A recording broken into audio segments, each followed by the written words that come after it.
গণতন্ত্রের শ্রেষ্ঠ উৎসব নির্বাচন, আর সেই উৎসবকে ঘিরে গোটা রাজ্য জুড়ে এখন তুঙ্গে রাজনৈতিক পারদ। সকাল থেকে সন্ধ্যা মিটিং মিছিল জনসংযোগে ব্যস্ত সব পক্ষই। বিধাননগর বিধানসভাতেও একই ছবি। এখানে শাসক দলের প্রার্থী হেভিওয়েট নেতা সুজিত বসুর বিরুদ্ধে লড়াইয়ে তৈরি জাতীয় কংগ্রেসের রণজিৎ মুখার্জি। সল্টলেকের কোয়ালিটি থেকে বৈশাখী পর্যন্ত শুক্রবার জনসংযোগ সারলেন রণজিৎ।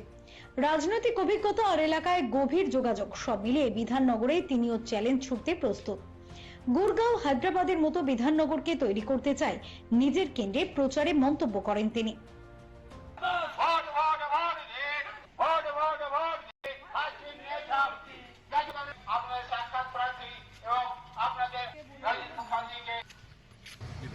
বিজেপিকে মাস নিয়ে হাতে ঘুরে বেড়াতে হচ্ছে যে ওরা বাঙালি বানাবে।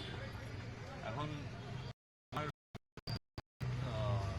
বিধাননগরের ক্যান্ডিডেট খুবই নামকরা ডাক্তার, শুনেছি মানিকতলায় কাজ করেন, খুবই শ্রদ্ধা করি। কিন্তু দুঃখের ব্যাপার কি জানেন, উনিও মুখোপাধ্যায়, আমিও মুখোপাধ্যায়, কিন্তু ওনাকে প্রমাণ করতে হচ্ছে উনি বাঙালি, কারণ বিজেপি আর RSS ঘরানা থেকে আসছেন, করতে হচ্ছে না।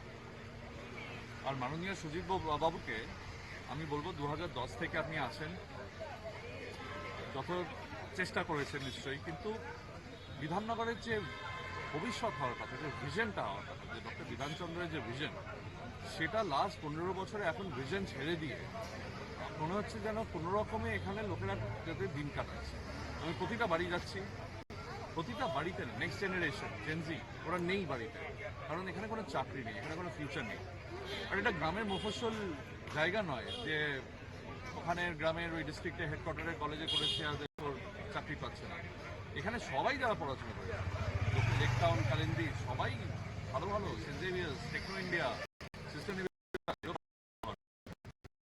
এখানে নেই কেন? কারণ এখানে ভবিষ্যৎ নেই।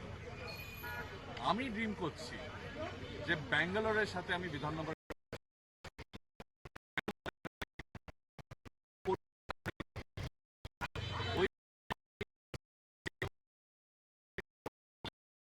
এখানে প্রতিটা বাড়িতে লোকেরা আর বলবে না যে আমার চেন্নাই যেতে হচ্ছে, আমার হায়দ্রাবাদ যেতে হচ্ছে। বাবা মাকে ফোন করে বলবে। তার জন্য আমি বলবো সুজিত বাবু চতুর্থবার নমস্কার। বিধাননগরের ভবিষ্যতের জন্য বিধাননগরের মানুষ আমাকে যেন এবার বিধানসভায় পাঠায়, যাতে আমি আমাদের ভবিষ্যৎ, আমাদের 25 ইয়ার ওল্ড, আমাদের 30 ইয়ার ওল্ড জন্য কাজ করতে পারি। সে দক্ষিণদারি হোক বা সল্টলেকের CF ব্লক হোক। তাকে প্রার্থী হিসেবে পেয়ে খুশি এলাকাবাসী। তাই সকাল থেকে রাত প্রার্থীর সঙ্গে পা মিলিয়ে প্রচারে সামিল হচ্ছেন সাধারণ মানুষও। জনসংযোগে গিয়ে মানুষের সঙ্গে সরাসরি কথা বলছেন রণজিৎ মুখার্জি।